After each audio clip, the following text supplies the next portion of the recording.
आप देख रहे हैं ए न्यूज़ टुडे। वक्त हो चुका है मध्य प्रदेश की खास खबरों का। पहली खबर देखिए, उज्जैन में श्रद्धालुओं का रिकॉर्ड आगमन हो रहा है। बता दें, महाकाल महालोक बनने के बाद से ही श्रावण महीने में 4 जुलाई से लेकर अब तक 1 करोड़ श्रद्धालु भगवान महाकालेश्वर के दर्शन कर चुके हैं। इस बार अधिक मास होने के कारण महाकाल की कुल 10 सवारियां निकलेंगी और अंतिम सवारी 11 सितंबर को निकाली जाएगी। इस दौरान आने वाले 1 महीने में और अधिक श्रद्धालु उज्जैन पहुंचेंगे। महाकालेश्वर मंदिर प्रबंध समिति द्वारा सामान्य दर्शनार्थियों के लिए दर्शन की व्यवस्था की गई है। बता दें, लगभग 20 से 25 मिनट के बीच सामान्य दर्शनार्थियों को दर्शन हो रहे हैं। भूपेंद्र बरमंडलिया की देखिए अगली खबर।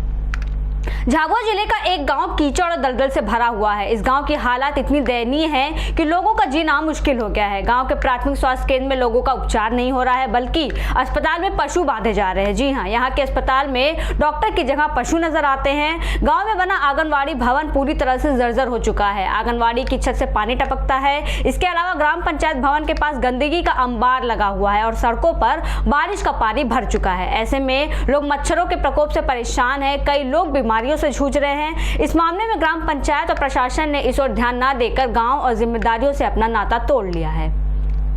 अधिकार भी नहीं आते हैं यहाँ, तो हम बोल सके थे अधिकार भी नहीं आवे। अब हमारे लोग को बीमार पड़ जाए मैंने महीनों दिवस हुई जो कोई अच्छा नहीं होता है किसर से। लड़का लड़की भी कीचड़ में रह रहे के बीमार हो गया हमारा सब। पानी नहीं फूटते है। इतनी कीचड़ हर साल थे। हमारे पैसा से मैं वहाँ तक थे, हमारे पैसा से मुरम डलवाए। जी, आपके द्वारा ये मामला संज्ञान में लाया गया है। हम जल्द से जल्द इसको चेक करवा लेंगे और जल्द से जल्द जो भी व्यवस्था है उनको वहाँ पर ठीक कराएंगे। वृंदावन शर्मा की देखिए अगली खबर। भोपाल के सिविल अस्पताल में लगातार अव्यवस्थाओं की खबरें आम हो गई हैं। अस्पताल में डॉक्टर ना होने की वजह से मरीजों का इलाज नहीं हो पा रहा है। यहां पर बीमारी का इलाज डेंटिस्ट कर रहे हैं। अस्पताल में मरीजों को इलाज के लिए घंटों इंतजार करना पड़ता है और वार्ड में पलंगों पर बेडशीट तक नहीं है। लाखों रुपए व्यवस्था के नाम पर खर्च करने का दावा करने वाले सिविल अस्पताल की हकीकत कुछ और ही है। 6वें महीने 13 तारीख।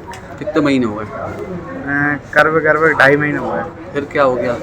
अभी पैसे नहीं डाले मेरे। नहीं डाल रहा है? नहीं डाल रहे। क्या कहते हैं ये लोग? कहते हैं खाता बंद है, कहीं कुछ है कहीं कुछ है। खाता चालू है? खाता चालू है। अभी मैं चेक करा के आया हूँ। गुमराह कर रहे हैं? गुमराह कर रहे हैं। आप जिन डॉक्टर को आपने दिखाया वो दांतों के डॉक्टर थे कि बच्चों के थोड़ी ना थे? वो बोले नहीं, हमें क्या पता, हम पता चल रहा। अच्छा, इन लोगों ने की दिया। बच्चे के डॉक्टर उधर ही बैठे हैं तो उधर चले गए। मध्य प्रदेश के दस्यू किंग कहे जाने वाले चंबल के पूर्व डकैत मलखान सिंह कांग्रेस में शामिल हुए। बता दें, विश्व आदिवासी दिवस के मौके पर कांग्रेस प्रदेश कार्यालय में आयोजित कार्यक्रम में उन्होंने कांग्रेस की सदस्यता ग्रहण की। इस दौरान कांग्रेस प्रदेश अध्यक्ष कमलनाथ ने उन्हें पार्टी की सदस्यता दिलाई। जीत देने में इतना बड़ा आतिंग है। माँ के सारे प्रभारी है, माँ के नेता है, मंत्री है, सारे लोग बैठे हैं, सारे गरीबों की जमीन छीन ली है, उनके साथ में अन्याय अत्याचार हो रहा है। 500 आदमी में 250 आदमी को निर्दोष सजा काट रहे हैं। ये भाजपा सरकार है। ऐसी सरकार को 2023 में आपको बेदखल करना, कुछ करना है। 2024 में इस सरकार को हटाना है, तभी ये मानते हैं। और हमारे नेता कमलनाथ भी सारे वरिष्ठ नेता बैठे। मैं कोई राजनीति करने वाला नेता नहीं हूँ। मैं अत्याचार के खिलाफ। ये मलखान सिंह जी की बात आपने खुद सुनी और जो मलखान सिंह जी कह रहे हैं पूरा प्रदेश में ये आज हालात, प्रदेश की तस्वीर आप सबके सामने है। ये चुनाव का प्रश्न नहीं है, पर आज मध्य प्रदेश के भविष्य का प्रश्न है। आज हर वर्ग परेशान है, हर वर्ग परेशान है। तो मेरा किसान मुझे मिलते रहते हैं, बीज हो, खाद हो, मिलावटी खाद, मिलावटी बीज, न्याय, बेरोजगार नौजवान हो, जो सबसे बड़ी आज हमारी चुनौती है नौजवानों की भविष्य की। नौजवान ही हमारे प्रदेश का निर्माण करेंगे भविष्य में। राकेश पीपले की देखिए अगली खबर। आदिवासी दिवस के दौरान आदिवासी समाज के द्वारा मणिपुर कांड, सीधी कांड और मेहर कांड जैसे कांडों को लेकर राष्ट्रपति के नाम एसडीएम को ज्ञापन सौंपा गया और जघन्य अपराध पर लगाम लगाने की अपील की गई। इसके साथ ही ये भी साफ कर दिया गया कि आदिवासी समाज की बहन बेटियों पर इस तरह के अपराधों को माफ नहीं किया जाएगा। इस दौरान मणिपुर कांड से संबंधित सभी दोषियों को फांसी की सजा दिलाने की मांग की गई और आगे किसी भी आदिवासी पर होने वाले अपराध को लेकर उग्र आंदोलन और भारत बंद करने की चेतावनी दी गई। विश्व आदिवासी दिवस की सबसे पहले तो मैं सभी सगा समाज को बहुत बहुत शुभकामनाएं देता हूं। इस विश्व आदिवासी दिवस के उपलक्ष्य में आज अमरवाड़ा ब्लॉक के सभी आदिवासी भाई लोग हमारे एकत्रित हुए हैं, जिसे में हम मणिपुर में हुई घटना, सीधी में हुई जो घटना और जो हमारी बहन बेटियों के साथ जो अन्याय अत्याचार हो रहा है उसके खिलाफ आज हम राष्ट्रपति महोदया को ज्ञापन के माध्यम से जानकारी देंगे, उन्हें जानकारी देंगे कि इस आदिवासी समाज के साथ कितना अन्याय अत्याचार हो रहा है और इस अन्याय अत्याचार के खिलाफ हम सभी आदिवासी समाज एकजुट होकर आदिवासियों को एकत्रित करने में अपना, हम सभी आदिवासी समाज एकजुट हैं आज और राष्ट्रपति महोदय को उस रैली के माध्यम से हम ज्ञापन देने जा रहे हैं।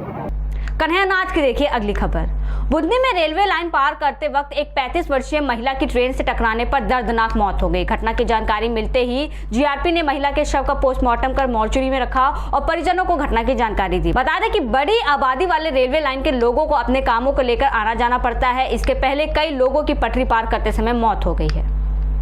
छिंदवाड़ा में आदिवासी समुदाय के विभिन्न संगठनों ने विश्व आदिवासी दिवस को हर्षोल्लास के साथ मनाया। इस दौरान आदिवासियों ने रैली निकालकर विरोध प्रदर्शन कर राज्यपाल के नाम ज्ञापन सौंपकर अपनी 44 सूत्री मांगे की। 15 दिन की मोहलत है, 15 दिन का अल्टीमेट देंगे। 15 दिन के बाद में यदि कार्रवाई नहीं होती है तो जैसे चौराई में आंदोलन किए थे, अर्धनग्न प्रदर्शन करे थे, अभी हमारा चांदमा हुआ, अब इसके बाद में जिला को फिर घेरेंगे। मनीष नामदेव की देखिए अगली खबर। मुख्यमंत्री शिवराज सिंह चौहान ने बरेली में पूर्व विधायक भगवत सिंह पटेल को श्रद्धांजलि दी। इस दौरान उन्होंने गंगाजली पूजन कार्यक्रम में सम्मिलित होकर भगवत सिंह पटेल के चित्र पर पुष्प अर्पित किए।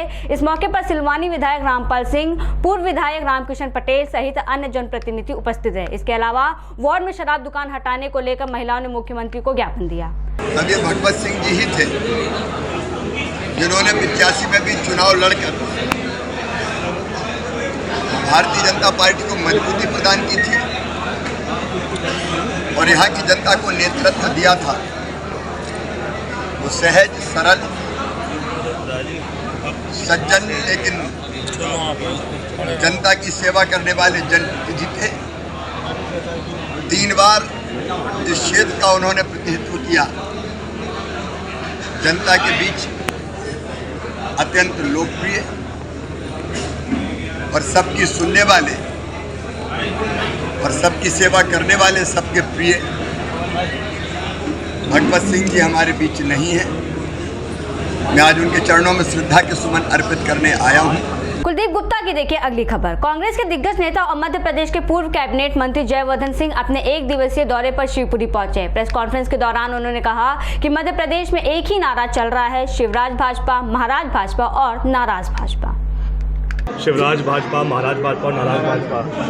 अब आप संभाग को स्वयं देख लीजिए, क्योंकि कुछ लोग शिवराज भाजपा के भी हैं ग्वालियर चंबल संभाग में।